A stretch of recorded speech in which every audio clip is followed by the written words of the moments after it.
Well, I've worked with Violence Transformed and its platform as a social artist, looking at some of the issues of humanity and the crises that we're in particular today, brought me to, as a co-curator for Violence Transformation, having exhibited one of the first ones online.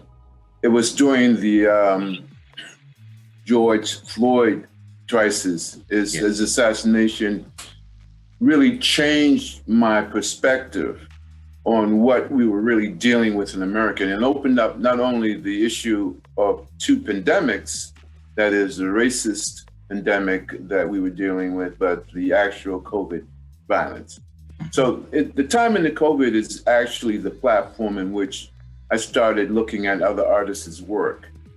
But there's a lot more in terms of that with the individual artists that I was seeking and presenting at the same time, what their social consciousness was in terms of how they felt about participation in some of the issues that they were facing historically.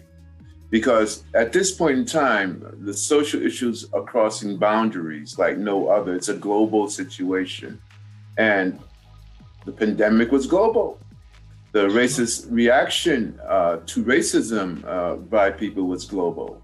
So I look at the platform as one to bring light to justice, or at least to bring to the viewer an understanding of the situation that they're arrived at through the absence of participation themselves. So I think by Violence Transform bringing this exposes not only the artists' multitudes of talents who have not been exposed in some cases, but are also vintage artists and have a lot to say, should be exposed. But mainly their consciousness is important. So I approach it from that perspective when I look at an artist's body of work.